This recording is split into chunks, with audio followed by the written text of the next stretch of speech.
Tulisnya kelemahan, tapi hati dia mengata bahawa yang dicakapnya itu adalah sesuatu yang tak betul. Makna mereka tak dapat menipu diri mereka sendiri.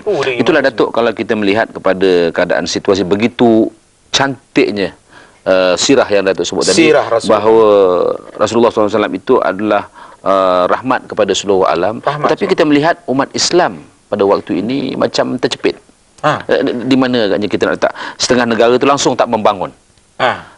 Jadi hinggakan kita melihat hari ini jelas ada perangai-perangai yang mengatakan Islam, tetapi contoh-contoh Rasulullah tu tak dapat dibawa. Datuk, inilah yang kita selalu sebut. Kita sebut misalnya kerajaan selalu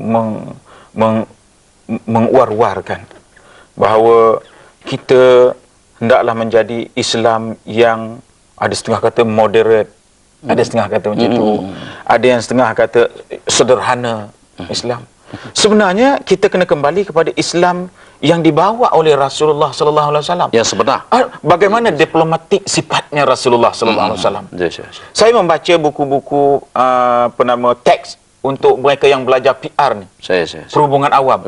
Mereka mengatakan bahawa tidak ada contoh PR yang lebih baik daripada Rasulullah sallallahu alaihi wasallam menghadap musuh sehingga musuh masuk Islam. Daripada umat Arab yang jahiliyah, semuanya jahiliyah, dia seorang aja Islam. Akhirnya Islam semua. Umat Arab tadi. Tentulah pada pribadi itu ada sesuatu cahaya nur yang kalau kita kata oh bolehlah dia mukjizat, dia ada mukjizat. Tetapi Rasulullah sallallahu alaihi wasallam walaupun dibekalkan dengan mukjizat, mukjizat itu tidak dijadikannya alat untuk kepentingan diri dia.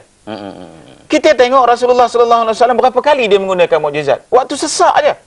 Kalau tidak waktu dia disuruh pindah ke Madinah, dia boleh berdoa kepada Allah Subhanahu Wa Taala, ya Allah, saya janganlah pindahkan saya dan hapuskanlah semua orang. Boleh. Tetapi tidak, dia memilih untuk jadi manusia. Artinya dia mengajar kepada kita dalam situasi dan kondisi yang tidak sesuai, kita harus menapak ke belakang ataupun mencari tapak baru bagi menentukan kekuatan di masa akan datang. Jauh sekali lah dengan kita baru ada 20 orang nak melawan misalnya satu tentera yang saya sebut kemarin tu 30,000 orang, 40,000 orang. Ini menempah maut. Sebab itu kita dapat nampak emosi kadang-kadang terlalu menguasai diri kita. Hingga kan nafsu dalam seluruh badan. Jadi soalannya sekarang macam Haji sebut tadi, macam mana Rasulullah sallallahu alaihi wasallam orangnya dari segi diplomasi, saya kata bagaimana? Macam mana? Pada satu ketika, ini sirahnya. Saya ambil sikit sirah dia. Pada satu ketika di sana tu tanamannya tanaman di Madinah itu ialah tamar. Tamar. Satu musim tu dia lalu dekat kebun tamar, dia tengok orang memanjat pokok tamar. Rupa-rupanya dalam bahasa sekarang membuat pendebungan. Sebab bila anu tu datang nak menjadikan dia buah, rupa nak dibuat pendebungan. Tak cukup dengan lebah aja. Dengan polen yang ada pada dia. Panjatlah. Adalah cara dia orang pula. Dipukul-pukul dengan ni. Dia heran tengok itu, dia kata, sudah tu biarkanlah macam tu. Tak payah buat macam tu. Taat mereka kepada Rasulullah sallallahu alaihi wasallam, dia tak buat. Hasilnya pada tahun itu tamar tak ada buah. Adalah sebiji-sebiji. Sebab tak diikhtiar dengan tak menjadi. Tak menjadi. Bila dicakap kepada Rasulullah sallallahu alaihi wasallam, apa dia kata? Wa antum a'lamu bi umurid dunyakum. Dia minta maaf lah kata dia. Minta maaf lah kata dia. Sesungguhnya engkau lebih tahu urusan duniamu. Maksudnya engkau lebih pakar dalam bab ini. Maknanya dia menghormati pakar. Dia menghormati pakar. Minta maaf. Dan minta maaf. Minta maaf dia. Rasulullah sallallahu alaihi wasallam. Begitu sekali. Minta maaf dia. Diplomasi itu. Diplomasi dia. Kalau Rasulullah sallallahu alaihi wasallam minta maaf, saya agak orang yang mendengar dia minta maaf tu bergegar hati dia lah. Bagaimana katanya dia boleh berdepan dengan orang macam ini dalam hidup dia. Seorang yang bukan Perdana Menteri, bukan Raja, Rasulullah, utusan Tuhan. Pilihan, manusia pilihan. Tak ada lagi orang yang lebih hebat daripada Rasulullah sallallahu alaihi wasallam. Tapi mohon maaf kepada orang biasa. Orang biasa. Kerana pada dia rupanya dalam bab ini katanya engkau lebih pandai. Jadi dia menghormati kepandaian orang lain secara Itu diplomasi, itu satu pengajaran.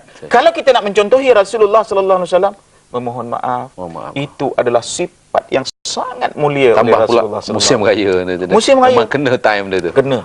Jadi itulah kata, kalau buat silap lah, tak kira kita pemimpin, tak kira kita pengikut, apabila buat silap, yang paling mulia kepada orang buat silap ialah mohon maaf kepada kesilapan yang dibuat. Menjadi contoh yang terbaik.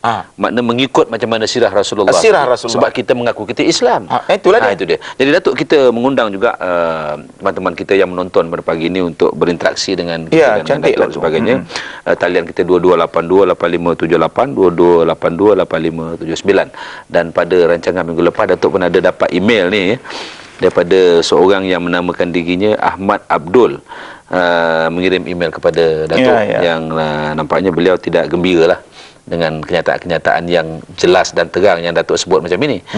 Tapi hakikatnya sebagai seorang Islam, kita harus menerima yang benar itu tetap benar. Jangan sampai kita kata fitnah dan sebagainya. Ini tidak berlaku. Jadi Datuk balik kepada sirah Rasulullah ini tadi, Datuk telah meletakkan bahawa diplomasi sifat Rasulullah itu jelas ya. Mungkin ada contoh-contoh lain yang Datuk nak tonjolkan selain daripada ini tadi, diplomasi kali Datuk. Diplomasinya Rasulullah sallallahu alaihi wasallam ni kita dapat nampak bila dia bagaimana dia berhubung dengan ketua-ketua negara pada waktu masa dia dalam pemerintahan dia. Bagaimana apabila dia berpindah, ini nanti kita dari segi detail kita cakap kemudian. Bagaimana misalnya budi bicara Rasulullah sallallahu alaihi wasallam melihat untuk mentadbir sebuah negara, perkara pertama yang wajib diketahui bagaimana rupa muka bumi negara tersebut. Satu. Kedua, siapakah yang duduk dalam negara tersebut. Apabila dia pindah ke Madinah, maka dilihatnya di Madinah itu ada Yahudi. Ada Yahudi. Bukan Islam. Dan yang datang ini Islam, ada yang baru Islam. Maka untuk memerintah sebuah negara yang ada orang Islam dan bukan Islam, dia telah membuat apa yang disebutkan apa yang disebut perlembagaan Madinah. Panggil semua wakil-wakil. Semua wakil-wakil itu duduk dalam pentadbirannya itu. Termasuk Yahudi itu tadi. Yahudi sekali. Kristian pun ada juga barangkali pada waktu itu. Apa saja yang ada itu ada wakilnya. Supaya itu menunjukkan Rasulullah sallallahu alaihi wasallam memberi pengiktirafan kepada pertama sekali mengiktiraf Allah lah. Kerana yang menjadikan bumi ini Allah. Yang mencipta manusia dalam